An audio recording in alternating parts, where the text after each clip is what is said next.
کہیں اللہ فرماتے ہیں اذن للذین یقاتلون بانہم ظلموا، اجازت دے دی گئی، اللہ تعالیٰ نے انہیں حکم دے دیا ہے ان مسلمانوں کو جنہیں مکہ میں 13 سال پابند کر دیا گیا، ہاتھ نہیں اٹھانا، تلوار نہیں پکڑنی، تلوار نہیں چلانی، اب آج کے بعد بدر سے لے کر قیامت تک اللہ اجازت دے رہا ہے، آرڈر ہے رب کا، جاؤ لڑو، کافروں سے ٹکرا جاؤ، ذلت کی موت نہ مرو، جہاد کے ساتھ عزت کے ساتھ میدان میں کھڑے ہو جاؤ۔ اللہ ہماری بیک پہ کیا ہے؟ فرمایا وَإِنَّ اللَّهَ عَلَىٰ نَصْرِهِمْ لَقَدِيرٌ، تم نے پریشان نہیں ہونا، تم نے کمزور نہیں پڑنا، تم نے غم نہیں کرنا، بے شک اللہ تعالیٰ تمہاری قدرت رکھتا ہے کہ وہ تمہاری مدد کرے۔ اللہ اس بات کی پوری قدرت طاقت رکھتا ہے، تم میدان میں کھڑے ہو جاؤ، اللہ تمہاری مدد فرمائے۔ صحابہ کرام نے کہا اللہ کے رسول، قال قائل وما الوہن یا رسول اللہ، اللہ کے رسول صلی اللہ علیہ وسلم یہ وہن کیا ہے؟ تو آپ نے کہا حب الدنیا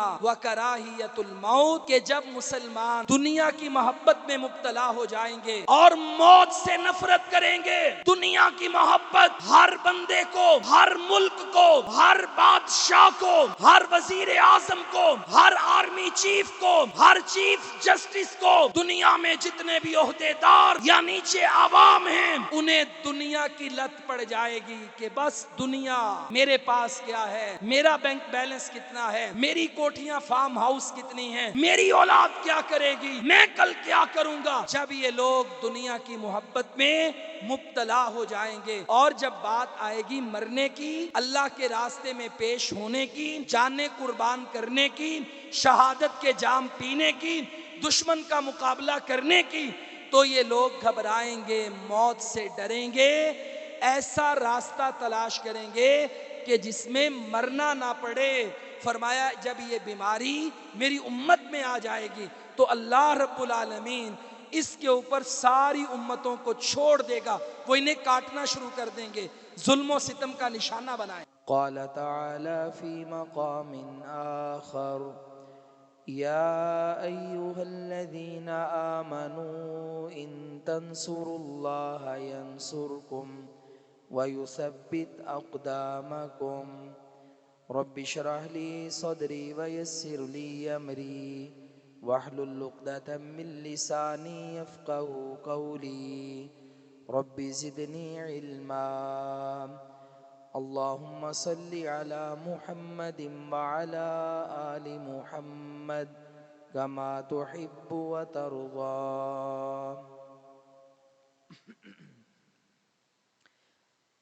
ہر قسم کی حمد و ثنا اللہ رب العالمین کے لیے، درود و سلام امام الانبیاء سید المرسلین خاتم النبیین جناب محمد الرسول اللہ صلی اللہ علیہ وآلہ وسلم کی ذات ارفع و بالا کے لیے۔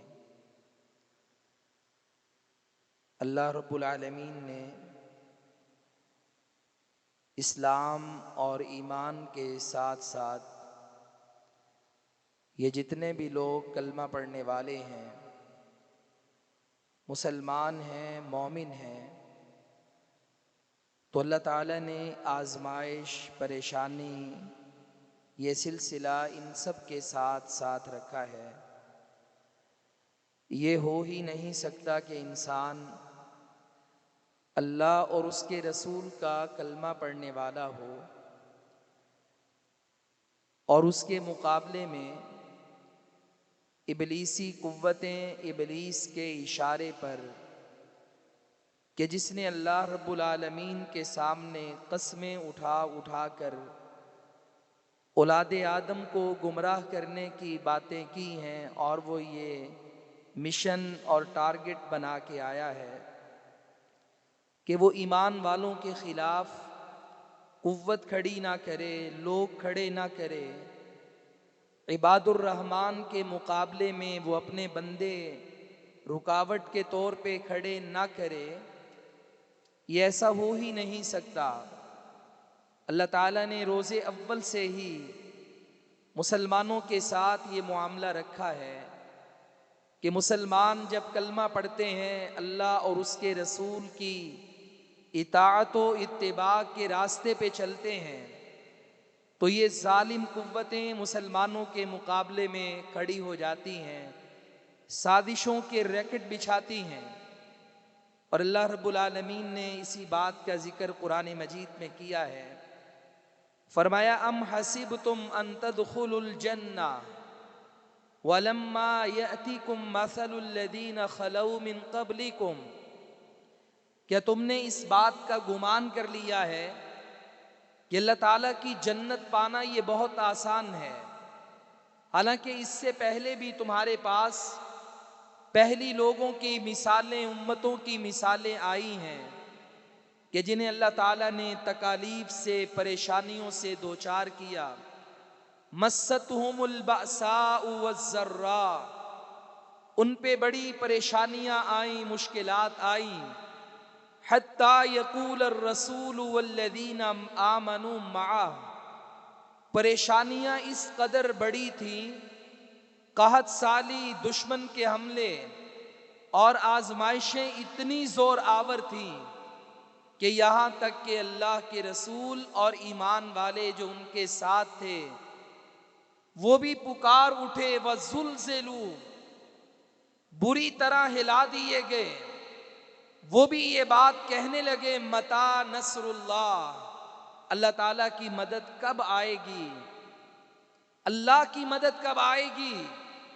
دنیا میں ابلیس، شیطان اور اس کے حواری، دنیا میں جتنے بھی کافر ہیں اور یہ طاقتیں ہیں، یہ جتنی بھی مضبوط ہو جائیں، ٹیکنالوجی لے آئیں، اسلحہ لے آئیں، سازشوں کے جال بنیں، آخر اس کے مقابلے میں نصر اللہ، اللہ کی مدد ہی آیا کرتی ہے۔ اور اللہ رب العالمین فرماتے ہیں الا ان نصر اللہ قریب، خبردار سنو اللہ کی مدد تو قریب ہے، بس آنے ہی والی ہے۔ اس کا مطلب یہ ہے کہ آزمائشیں، پریشانیاں امتوں پر، امت کی حیثیت میں اللہ رب العالمین کی طرف سے ایسی آتی ہیں کہ ایک امت میں سب سے بڑا ایمان، مضبوط ایمان، ایمان کا سب سے اپ لیول گریڈ اگر کسی کے پاس ہے وہ اس نبی کے پاس ہے جو امت کے جانب بھیجا گیا ہے۔ اگر وہ بھی یہ پکار اٹھے متی نصر اللہ، اللہ کی مدد کب آئے گی، اللہ کی مدد کب آئے گی، تو اس کا مطلب یہ ہے کہ پریشانیاں اور آزمائشیں اس قدر شدید آتی ہیں کہ ایمان والوں کے ساتھ ساتھ ان کے وقت کے پیغمبر بھی یہ کہتے ہیں متی نصر اللہ، اللہ کی مدد کب آئے گی۔ اور اللہ فرماتے ہیں الا ان نصر اللہ قریب، اللہ تعالیٰ کی مدد تو آئی ہی آئی۔ آپ کی آنکھوں سے نکلنے والے آنسو، آپ کے اٹھنے والے ہاتھ، لبوں سے جاری ہونے والی دعا، شہداء کے جسم سے بہنے والا لہو، ایک ایک عمل یہ آپ کو اللہ کی مدد کے قریب کر رہا ہے۔ آپ صبر کر رہے ہیں، آزمائشیں دیکھ رہے ہیں، لیکن آپ کا ٹارگٹ قریب ہے، اور وہ ٹارگٹ کوئی مادی اسباب نہیں ہے بلکہ روحانی اسباب ہیں۔ الا ان نصر اللہ قریب، اسے اللہ کی مدد کہا جاتا ہے اور وہ آنے ہی والی ہے، بس قریب ہے، زیادہ دور نہیں ہے۔ جب نبی کریم صلی اللہ علیہ وسلم بیت اللہ کے ساتھ ٹیک لگائے ہوئے بیٹھے تھے، صحابہ نے آ کر اپنی آزمائشوں کا ذکر کیا۔ اللہ کے نبی، ہم میں سے کسی کو کوئلوں پہ لٹایا جاتا ہے، سینے پہ بھاری پتھر رکھ کے کتنی کتنی دیر اس کے جسم کو جلایا جاتا ہے، کسی کے گھر والے اسے بھوکا پیاسا رکھتے ہیں، کسے اس کی بستی، وطن، برادری سے آگ کر دیا گیا، نکال دیا گیا ہے۔ اللہ کے رسول بتائیے متی نصر اللہ، اللہ کی مدد کب آئے گی؟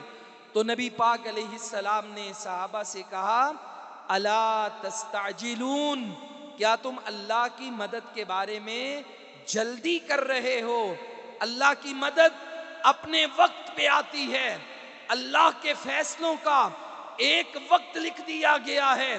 مسلمانوں پہ فتح کے جھنڈے اسی ٹائم مسلمان اس ارض اللہ پہ لہراتے ہیں، اس وقت سے پہلے تو نہیں. الا تستعجلون، کیا بس اتنی ہی قربانیوں پر، اتنی ہی پریشانیوں پر، اتنی ہی مشکلات پر آپ جلدی کا شکار ہو گئے؟ پھر اللہ کے حبیب فرماتے ہیں کہ آپ سے پہلے ایسی قومیں آئیں، ایسی امتیں آئیں، ان پہ ایسے وقت، ایسی گھڑیاں بھی آئیں کہ انہیں زمین میں گاڑ دیا گیا.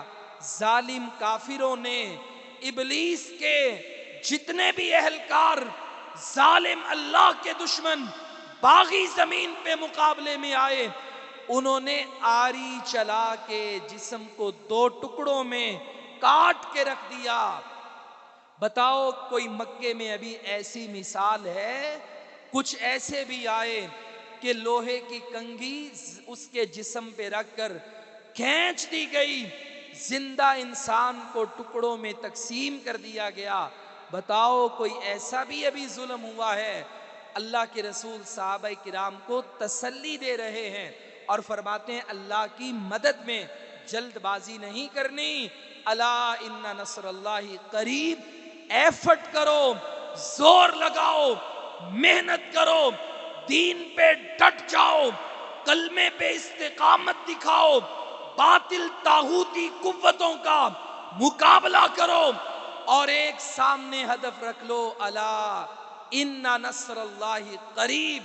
بے شک اللہ کی مدد آئی ہی آئی ہے، وہ زیادہ دور نہیں، وہ قریب ہے.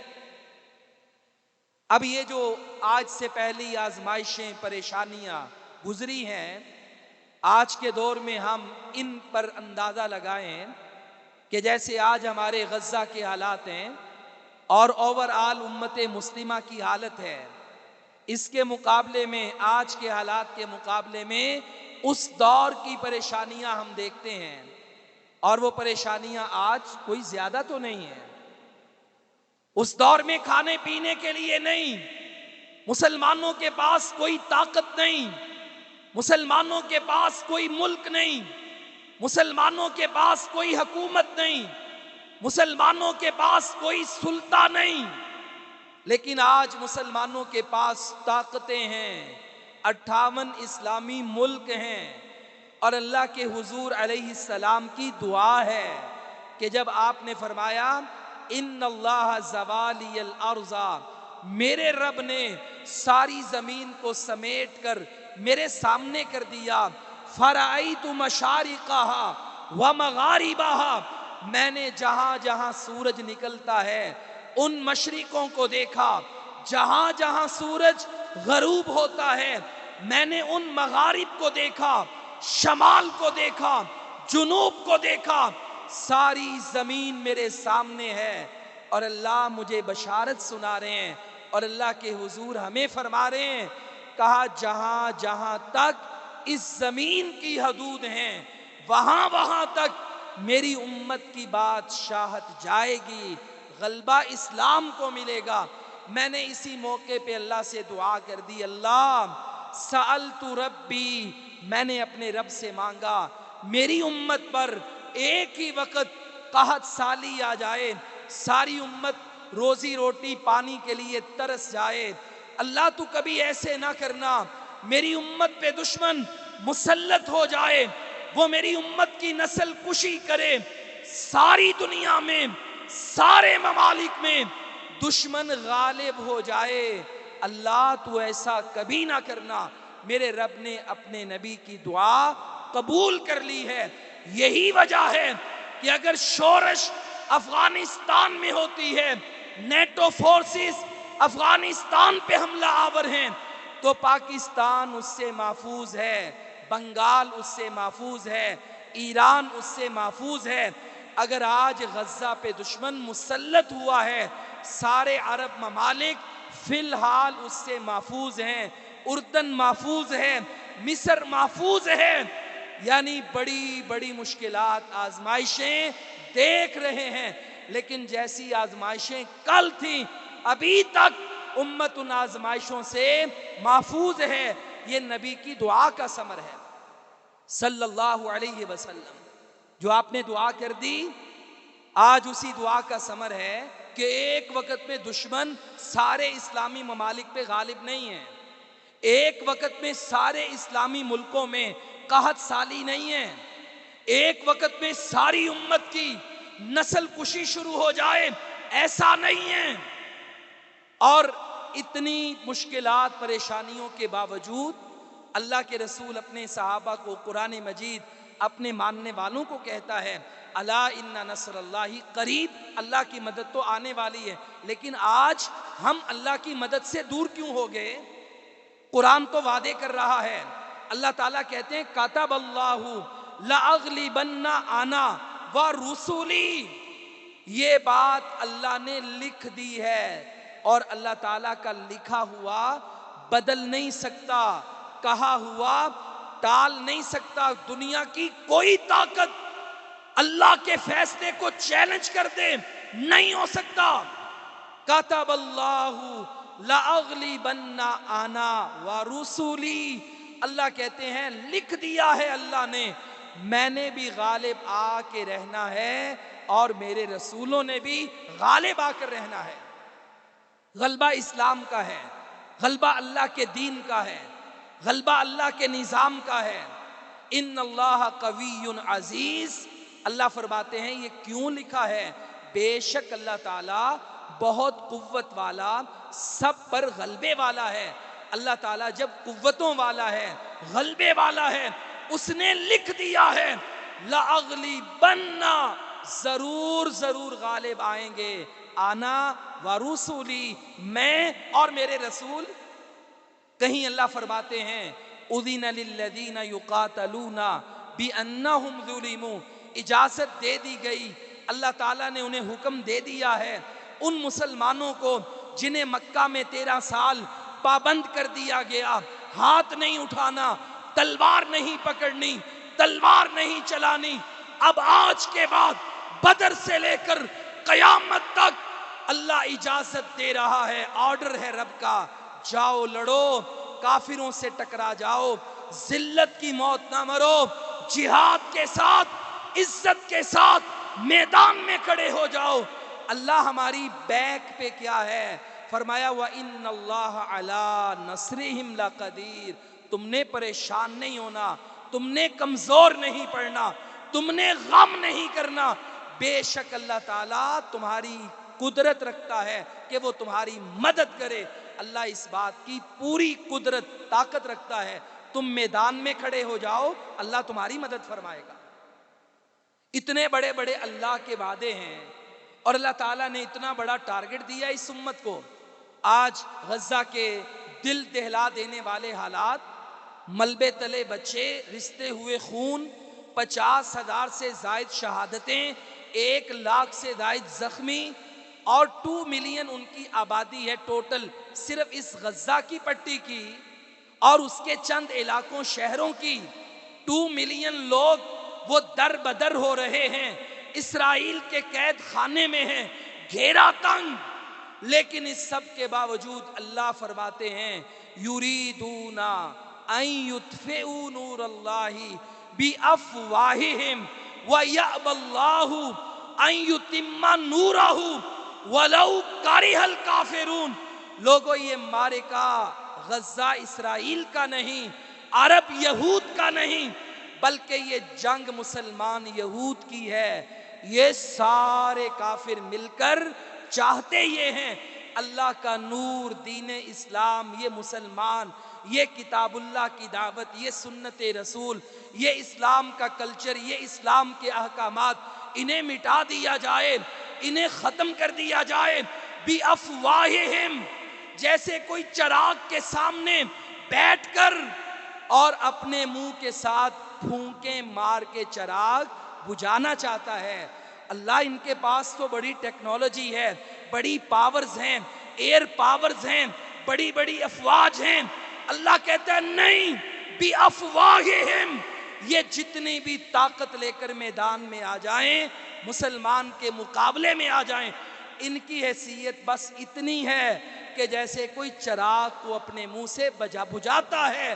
ان کید الشیطانی کان ضعیفا، شیطان کی ہمیشہ چال پلاننگ کمزور ہی ہوتی ہے، کیونکہ اس کے مقابلے میں مسلمان کے ساتھ اللہ کی مدد ہے، اور جس کے ساتھ اللہ کی مدد ہو وہ کمزور کیسے ہو سکتا ہے؟ بھائیو، اللہ کی مدد، غلبہ اسلام کا وعدہ، لِیُظْہِرَہُ عَلَى الدِّینِ کُلِّہِ، قیامت سے پہلے تمام باطل ادیان پہ اسلام کا غلبہ. اس سب کے باوجود آج سوال یہ ہے کہ اللہ کی مدد کہ جس کے اتنے وعدے ہیں وہ آتی کیوں نہیں؟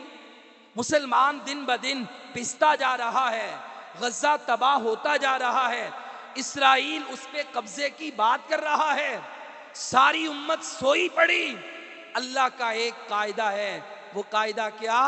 کہ اللہ کی مدد مسلح پر بیٹھ کر، صرف گھر کی چار دیواری میں بیٹھ کر، اپنے اپنے کاموں میں مست و مگن ہو کر، یہ سارے اعمال کرنے کے ساتھ امت کے درد سے غافل ہو کر اللہ کی مدد آ جائے، ایسے نہیں ہوتا. بلکہ اللہ نے ایک قاعدہ دیا، یا ایھا الذین آمنوا ان تنصروا اللہ ینصرکم، اے ایمان والو تم نے اللہ کی مدد کرنی ہے. اگر تم اللہ کی مدد کرو گے اللہ تمہاری مدد کرے گا. وَيُثَبِّتْ أَقْدَامَكُمْ، تمہارے قدم ثابت کر دے گا، ڈٹ جاؤ گے، بے خوف ہو جاؤ گے. دنیا داروں سے، دنیا کی پاور سے، جتنے بھی دشمن طاقت و قوت کے ساتھ تمہارے مقابلے میں آ جائیں، وَيُثَبِّتْ أَقْدَامَكُمْ، مسلمان کی شکست ہو جائے، ہو ہی نہیں سکتا. اللہ تعالیٰ تمہیں ثابت قدم کرے گا، ڈٹ جاؤ گے، اللہ تمہیں فتح یاب فرما دے گا. آج یہ جو ہے نا ان تنصر اللہ، یہاں پر بھی ایک سوال ہے. اللہ کی مدد، ہم اللہ کی مدد کریں، اللہ تیری مدد، تو مالک الملک ہے، بادشاہوں کا بادشاہ ہے، اللہ ہم تیری مدد کریں، تو علی کل شیء قدیر ہے، کوئی نقص، کوئی عیب، کوئی کجروی وہ تیری شان کے لائق ہی نہیں. اللہ تیری مدد، ان تنصر اللہ، اللہ کہتے ہیں اگر تم اللہ کی مدد کرو تو جواب یہ ہے اللہ کے بندوں کی مدد کرنا، مظلوموں کی مدد کرنا، مظلوم کے حق میں کھڑے ہو جانا. ایک مسلمان مثل المؤمن للمؤمن کالجسد، ایک جسم کی تصویر مسلمان پیش کرے جیسے اس کے دانت میں، اس کے کان میں، اس کے سر میں درد ہو جائے، پورا جسم صحیح ہے مگر وہ تڑپتا ہے، رات کی نیند ختم ہو جاتی ہے، صبح کا سکون قرار ختم ہو جاتا ہے. اللہ فرماتے ہیں ایسے ہی ساری امت، بے شک آپ 58 ملکوں میں تقسیم ہو گئے ہو، مگر یہ جو لا الہ الا اللہ کا رشتہ ہے نا، یہ جو ساری امت کا رشتہ ہے، اگر کسی ایک امت کے حصے کو تکلیف مل رہی ہو، کافر اس پہ چڑھ دوڑے، تمہاری ذمہ داری بنتی ہے تم اس کی مدد کرو، اور یہ اللہ کی مدد ہے. اللہ کہتا ہے تم میری مدد کر رہے ہو، اب میں تمہاری مدد کروں گا. یہ جو اللہ کی مدد کے لیے، اس کے بندوں کی مدد کے لیے ہمارے قدم نہیں آگے بڑھ رہے، بھائیو یہ سب سے بڑا سبب ہے. اور اقبال نے بھی کہا تھا سبب کچھ اور ہے جسے تو خود سمجھتا ہے، زوال بندہ مومن بے زری تو نہیں. آج کے دور میں مسلمان کی ذلت کا سبب یہ نہیں کہ اس کے پاس دولت نہیں ہے، ریال نہیں ہے، پیسہ نہیں ہے، یورو نہیں ہے، معدنیات نہیں ہے. عزیز بھائیو آپ حیران ہوں گے، ساری دنیا میں 58 اسلامی ممالک شاندار پرائم لوکیشن پہ واقع ہیں. ترکی سے لے کر عراق، سعودی عربیہ، پاکستان، بلوچستان، ایران، وسطی ایشیائی ریاستوں کو دیکھیں، معدنیات سے مالا مال ہیں، کھودتے زمین ہیں، کہیں سونا اگلتی ہے، کہیں چاندی اگلتی ہے، کہیں سے گیس نکلتی ہے، کہیں سے تیل نکلتا ہے، کہیں بحر و بر کے راستے ہیں، کہیں گرم پانیوں کے سمندر سارے کے سارے تقریباً اسلامی ممالک کے اندر سے ہو کر گزرتے ہیں۔ یہ وجہ نہیں کہ ہم زوال بندہ مومن بے زری تو نہیں کہ آج ہمارے پاس اسباب نہیں ہیں، وسائل نہیں۔ اللہ کی قسم آج سب سے زیادہ وسائل اسباب کی دنیا میں جن ممالک کو ٹاپ لسٹ میں دیکھیں آپ کو وہیں پر مسلمانوں کے اسلامی ممالک نظر آئیں گے۔ سارا کچھ موجود ہے، لیکن ہے کیا نہیں؟ ہمارے پاس آج کچھ رکاوٹیں ہیں کہ جس کی وجہ سے اللہ کی مدد آج ہمارے تک آتی نہیں۔ اللہ کی مدد میں بڑی رکاوٹیں ہیں، اللہ تعالی ہماری مدد نہیں کرتا۔ اور ان میں سب سے پہلی رکاوٹ کیا ہے؟ پہلا سبب کیا ہے؟ وہ یہ ہے کہ ہمارے دلوں میں وہن کی بیماری آ گئی۔ اور یہ اللہ کے رسول نے فرمایا ہے۔ نبی علیہ السلام نے ایک دن صحابہ سے کہا، اے میرے صحابہ، ایک وقت میری امت پہ آنے والا ہے کہ ساری امتیں اس پر ایسے ٹوٹ پڑیں گی کہ جیسے بھوکے دسترخوان پہ ٹوٹ پڑتے ہیں۔ صحابہ کرام حیران ہوئے کہ دسترخوان آپ بچھا دیں، کھانا لگا دیں۔ یہ آج کل ہماری بد تہذیب قوم کے کچھ حصوں میں یہ منظر پائے جاتے ہیں۔ شادی بیاہ یا تقریب سیاسی جلسوں کے موقع پر آپ یہاں پہ روٹی لگا دیں، کھانا لگا دیں اور ایک دم کھانا کھلنے کا اعلان کر دیں۔ جب تربیت نہیں ہوتی تو جس طرح لوگ ٹوٹ پڑتے ہیں، کھانا ضائع بھی کرتے ہیں، برتن بھی بے دردی کے ساتھ توڑتے ہیں، گراتے ہیں، پاؤں تلے رونتے ہیں، کوئی اصول قاعدہ ضابطہ نہیں ہوتا۔ کہا جس طرح بھوکے دسترخوان پہ ٹوٹ پڑیں اور دسترخوان کا کچھ نہ ملے، ان قریب میری امت پر دیگر امتیں اسی طرح ٹوٹ پڑیں گی اور میری امت اس طرح ان کا شکار ہو جائے گی، ظلم و ستم ان پہ ڈھائے جائیں گے۔ صحابہ کرام نے اس دور میں بس ایک ہی سبب دیکھا ظاہری طور پہ، وہ کیا ہے؟ کہ اللہ کے رسول امن قلت یومئذ یا رسول اللہ، کیا اس دن ہماری تعداد بڑی تھوڑی ہوگی؟ یعنی ہم آج 1400 کی تعداد میں 10,000 کا مقابلہ کرنے والے، 700 کی تعداد میں 3,000 کا مقابلہ کرنے والے، 313 کی تعداد میں 1,000 سے ٹکرانے والے، کیا اس دور میں ہماری تعداد اس سے بھی کم ہو جائے گی؟ آپ نے فرمایا نہیں، تعداد کا مسئلہ نہیں ہے، تمہاری تعداد تو ایسے ہوگی جیسے یہ پانی کا سیلاب بہتا ہے، تعداد بڑی ہوگی تمہاری، لیکن دو مسئلے ہوں گے۔ وَلَيَنزِعَنَّ اللَّهُ مِن صُدُورِ عَدُوِّكُمْ الْمَحَابَةَ مِنْكُمْ، اللہ تمہارے دشمن کے دلوں سے جو اللہ نے تمہاری ہیبت روب رکھا ہے اللہ تعالیٰ وہ نکال لے گا، دشمن کے دل میں تمہارا روب نہیں رہے گا۔ اور یہ اللہ کی مدد میں ایک بہت بڑا سبب، نبی علیہ السلام نے فرمایا نصرت بالرعب، کہ اللہ تعالیٰ نے مجھے 1 مہینہ ابھی میں دشمن کے ساتھ مقابلے میں دور رہتا ہوں، ابھی جنگ ہونے میں 1 مہینہ باقی ہے، لیکن اللہ دشمن کے دل میں میری ہیبت، میرا روب طاری کر دیتا ہے، وہ میرا سوچ کر بھی کامتا ہے، اسے دشمن کو مسلمانوں کے مقابلے کی سوچ بھی جب آتی ہے وہ لرز جاتا ہے، کانپ جاتا ہے۔ فرمایا یہ جو اللہ نے روب رکھا ہے دشمن کے دلوں سے اللہ میری امت کا روب نکال لے گا۔ وَلَيَقْذِفَنَّ اللَّهُ فِي قُلُوبِكُمُ الْوَهْنَ، اور اللہ تعالیٰ تمہارے دلوں میں وہن کی بیماری پیدا کر دے گا، ان کے دل تمہارے روب سے خالی کر دے گا اور تمہارے دل وہن کی بیماری میں مبتلا کر دے گا، وہن بھر دے گا۔ صحابہ کرام نے کہا اللہ کے رسول، قال قائل وما الوہن یا رسول اللہ، اللہ کے رسول صلی اللہ علیہ وسلم یہ وہن کیا ہے؟ تو آپ نے کہا حب الدنیا وکراہیت الموت، کہ جب مسلمان دنیا کی محبت میں مبتلا ہو جائیں گے اور موت سے نفرت کریں گے، دنیا کی محبت ہر بندے کو، ہر ملک کو، ہر بادشاہ کو، ہر وزیر اعظم کو، ہر آرمی چیف کو، ہر چیف جسٹس کو، دنیا میں جتنے بھی عہدیدار یا نیچے عوام ہیں، انہیں دنیا کی لت پڑ جائے گی کہ بس دنیا، میرے پاس کیا ہے، میرا بینک بیلنس کتنا ہے، میری کوٹھیاں فارم ہاؤس کتنی ہیں، میری اولاد کیا کرے گی، میں کل کیا کروں گا۔ جب یہ لوگ دنیا کی محبت میں مبتلا ہو جائیں گے اور جب بات آئے گی مرنے کی، اللہ کے راستے میں پیش ہونے کی، جانیں قربان کرنے کی، شہادت کے جام پینے کی، دشمن کا مقابلہ کرنے کی، تو یہ لوگ گھبرائیں گے، موت سے ڈریں گے، ایسا راستہ تلاش کریں گے کہ جس میں مرنا نہ پڑے۔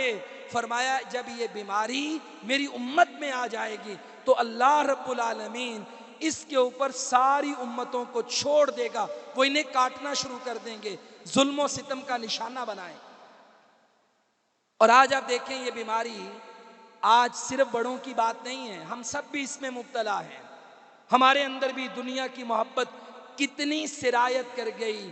قرآن میں اللہ تعالیٰ فرماتے ہیں قُلْ إِنْ كَانَ آبَاؤُكُمْ وَأَبْنَاؤُكُمْ، اللہ تعالیٰ رشتوں کے نام لے رہے ہیں، تمہارے ماں باپ، تمہارے بیٹے، تمہارے رشتہ دار، تمہاری برادری، تمہاری تجارت، اللہ تعالیٰ یہ چیزوں کے نام لے کر ایک سوال کرتے ہیں احب الیکم من اللہ ورسولہ وجہاد فی سبیلہ، بس ایک سوال کا جواب دو، کیا یہ دنیا کی ساری دولتیں، سارے رشتے تمہیں اللہ سے بھی زیادہ پیارے ہیں، اس کے رسول سے بھی زیادہ پیارے ہیں، اللہ کے راستے میں جہاد سے بھی زیادہ پیارے ہیں؟ پھر اللہ کے عذاب کا انتظار کرو، فَتَرَبَّصُوا حَتَّى يَأْتِيَ اللَّهُ بِأَمْرِهِ، اللہ تعالیٰ کا عذاب آنے ہی والا ہے اگر یہ تمہاری کیفیت ہے۔ اور ہم دنیا کی محبت میں، دنیا داروں کی محبت میں اللہ کے رسول کے احکامات، اللہ کے رسول کی سنتیں، اللہ اور اس کے رسول کے کتنے طریقے ہیں، غمی میں، خوشی میں، کاروبار میں، لین دین میں، سارے پامال کرتے چلے جاتے ہیں۔ کیا ہمارے دل میں اللہ تعالیٰ کی محبت سے بڑھ کر دنیا کی محبت نہیں ہے؟ کیا اللہ تعالیٰ کے راستے میں مرنے کا، کٹنے کا، شہادت کا جام پینے کا شوق، ذوق، جذبہ ہے یا نہیں؟ یہ وہن کی بیماری کہ جو آج اس امت کو لگ گئی، اور دوسرا سبب کہ جس کی وجہ سے آج اللہ کی مدد نہیں آتی، ظاہری مادی اسباب، یہ بھی ہمیں اختیار کرنے کا حکم ہے، لیکن اس کے ساتھ توکل، بھروسہ اللہ کی ذات پر کہ میری مدد آسمانوں سے آئے گی، امریکہ ہماری مدد نہیں کرے گا، وہ ہمیں دھوکہ دے گا، وہ اسرائیل کے ساتھ کھڑا ہوگا، وہ یروشلم کا سودا کرے گا، یورپی یونین ہمارے ساتھ کھڑی نہیں ہوگی۔ اسباب اللہ کے، اللہ کی ذات پہ توکل۔ نبی کریم صلی اللہ علیہ وسلم بھی ظاہری اسباب اپنا کر 160 کلومیٹر سے زائد سفر کر کے بدر کے میدان میں صحابہ کرام کو لا کر 313 کو بٹھا کر ساری رات اللہ سے دعائیں کرتے رہے، اللہم ان تہلک ہذہ العصابہ فلن تعبد، اللہ میرے پاس جو تھا میں لے آیا، اللہ اگر یہ 313 بھی ہلاک ہو گئے قیامت تک تیری کوئی عبادت نہیں کرے گا۔ جب اپنے اسباب ظاہری لا کر اور بھروسہ اللہ کی ذات پہ کیا جائے، پھر اللہ کی مدد آسمانوں سے آتی ہے، فرشتے بھی آتے ہیں، اللہ تعالیٰ روح القدس کو بھیجتا ہے، فرشتے بھی 5000 کی تعداد میں بدر کے میدان میں آئے، 1000 آئے، 3000 آئے، 5000 آئے، لیکن توکل اللہ کی ذات پہ جب کیا، بھروسہ اللہ کی ذات پہ کیا، تو اللہ تعالیٰ نے مسلمانوں کی مدد فرما دی۔ ایک موقع ایسا آیا فتح مکہ کے بعد یہ غزوہ حنین کا موقع ہے. نبی کریم صلی اللہ علیہ وسلم کا دشمن آج مسلمانوں کے مقابلے میں 2 گنا ہے. مسلمانوں کی تعداد 6000، مسلمانوں کی تعداد 12000، حنین کے کافروں کی تعداد 6000. اور مسلمانوں نے آپس میں بات کہی اور کہا کہ جب ہم 313 تھے، مٹھی بھر تھے، تھوڑے تھے، تب ہمارا مقابلہ کوئی نہ کر سکا. آج تو تعداد میں ہم ڈبل ہیں، آج یہ ہمارا مقابلہ کیسے کریں گے؟ پہلی ہی تیروں کی بارش ہوئی، سارے مسلمان پہلے راؤنڈ میں پیچھے پلٹ گئے، کسی کی آگے بڑھنے کی جرت نہ ہوئی. اللہ نے قرآن مجید میں اس کا منظر بیان کیا. وَلَقَدْ نَصَرَكُمُ اللَّهُ فِي مَوَاطِنَ كَثِيرَةٍ وَيَوْمَ حُنَيْنٍ إِذْ أَعْجَبَتْكُمْ كَثْرَتُكُمْ. اللہ کہتے ہیں اس وقت کو یاد کرو کہ جب ہم نے تمہاری بڑی بڑی مددیں فرمائیں، لیکن حنین کے دن ہم نے تمہاری خاص مدد کی، جب اللہ کے نبی خود اللہ سے دعا کر کے دوبارہ گھوڑے پہ سوار ہو کر میدان میں اترے، مسلمان جمع ہوئے، دوبارہ مقابلہ کیا تو اللہ نے مسلمانوں کو فتح عطا کی. اللہ فرماتے ہیں اِذْ أَعْجَبَتْكُمْ كَثْرَتُكُمْ فَلَمْ تُغْنِ عَنْكُمْ شَيْئًا. جب تمہیں تمہاری کثرت نے تعجب میں مبتلا کر دیا، کوئی چیز تمہارے کام نہ آئی، پھر اللہ کی مدد ہی آسمانوں سے آئی. تیسری چیز وہ کیا ہے کہ جو آج اللہ تعالیٰ کی مدد کے مقابلے میں رکاوٹ بنی ہوئی ہے، وہ ہے یہودیوں کا خوف. میں بڑے بڑے ٹاک شوز دیکھتا ہوں، اس کے اندر یہ ہمارے میڈیا کے لوگ بیٹھے ہوتے ہیں اور بیٹھ کر باتیں کر رہے ہوتے ہیں، یہودی، اس کی آئرن ڈوم ٹیکنالوجی، یہودیوں کا یہ وہ. ساری امت آج 58 حکمران، 58 آرمی چیف، 58 چیف جسٹس، یہ سارے کے سارے، اور دنیا کی سب سے بڑی اسلامی قوت رکھنے والا مصر، جو غزہ کے پڑوس میں بیٹھا ہوا ہے، جسے غزہ کا بارڈر لگتا ہے، 12 لاکھ اس کی تعداد ہے فوج کی، اور یہ مسلمانوں کی آج ریگولر سب سے زیادہ فوج رکھنے والا مصر. اور آج کے دن 1,80,000 صرف اسرائیل کی فوج ہے، 1,80,000. اس کے مقابلے میں 12,000 زیرو، 7-8 لاکھ پاکستان کی فوج.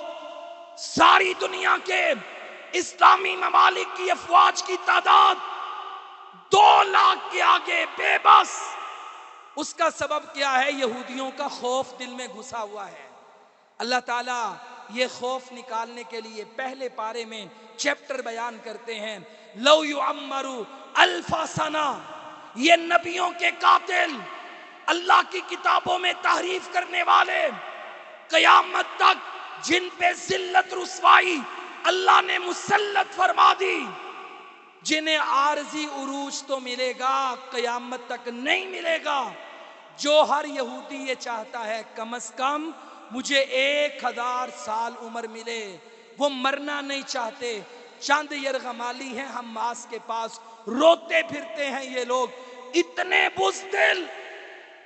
جبکہ اس کے مقابلے میں ہمارے نبی ہیں، شہادت کے متلاشی ہیں. اللہ اس ذات کی قسم جس کے ہاتھ میں میری جان ہے، میں تیرے راستے میں نکلوں، میں شہید کر دیا جاؤں، پھر اللہ مجھے زندگی دے، پھر میں لڑائی کروں، پھر میں شہید کر دیا جاؤں. کہیں اللہ کے رسول کی امت میں جناب فاروق اعظم ہیں، جنہوں نے حیدر کرار کے بعد اپنے دور میں خیبر میں یہودیوں کو ایسی چوٹ لگائی کہ پورے 1900 سال، تقریباً 2000 سال میں ایسی ضرب ان کو نہیں پڑی جو حضرت فاروق اعظم نے خیبر میں اپنے دور میں ان پہ لگائی اور ان کو نکال کے وہاں سے بھگایا. وہ بھی اپنے رب سے دعائیں کرتے ہیں، اللہم ارزقنی شہادتاً فی سبیلک. اللہ نبی کے شہر میں عمر کو شہادت کی موت دے دے. یہ مرنا نہیں چاہتے اور مسلمان شہادت کے متلاشی ہیں. رہی بات ٹیکنالوجی کا خوف، تم نے قرآن میں سورۃ الفیل نہیں پڑھی؟ اللہ قرآن میں کیا کہتا ہے؟ الم ترا کیفا فعل ربک باصحاب الفیل۔ اے نبی، اے امتی، اے مسلمان، تو تاریخ میں وہ وقت دیکھ، تو نے دیکھا نہیں کہ جب ہاتھیوں کے بڑے بڑے لشکر بیت اللہ کو گرانے آئے، میں اللہ تعالیٰ کی تقسیم پہ حیران ہوا۔ یہ چھوٹی سی سورت پڑھ کے اللہ تو ہاتھیوں کے مقابلے میں شیر پہاڑوں سے اتار سکتا تھا، چیتے بھیج سکتا تھا، مقابلے کا جانور بھیج سکتا تھا، کوئی انسان پیدا کر سکتا تھا، مگر میرے رب نے کہا دیکھ میں نے اس کے دانت کے برابر بھی نہیں بلکہ آنکھ سے بھی چھوٹا جانور ابابیل چڑیا کی صورت میں نے آسمانوں پہ اڑایا، میں اپنی ایئر فورس لایا، انہوں نے منہ سے کنکر گرائے، فَجَعَلَهُمْ كَعَصْفٍ مَّأْكُولٍ۔ 1400-1500 سال پہلے ایسی آسمان سے میں نے بمباری کی، ان کا بھرکس نکال کے رکھ دیا۔ اللہ کہتے ہیں ٹیکنالوجی کا خوف دل سے نکال۔ پاکستان ہو، سعودیہ ہو، حماس نے اپنا کردار ادا کیا، ٹاپ لیڈرشپ شہید کروا دی، لیکن تم مادی اسباب سے نکل کر اللہ کے اسباب پر بھروسہ توکل کر کے تم اپنے F-16 J-F-17 طیارے فضائیہ کے مقابلے میں فضائیہ لاؤ تو صحیح، وہ ابابیلوں کا رب آج بھی تمہاری مدد کرنے کو تیار ہے، لیکن شرط کیا ہے؟ ان تنصر اللہ، تم تو اللہ کی مدد کرو، تم تو میدان میں آؤ، تم تو اپنے سارے سبب جمع کر کے کھڑے ہو جاؤ، تم تو شہادت کا جذبہ پیدا کرو، تم تو دل سے دنیا کی محبت نکالو، پھر اللہ تمہاری مدد کرے گا۔ وآخر دعوانا ان الحمد للہ رب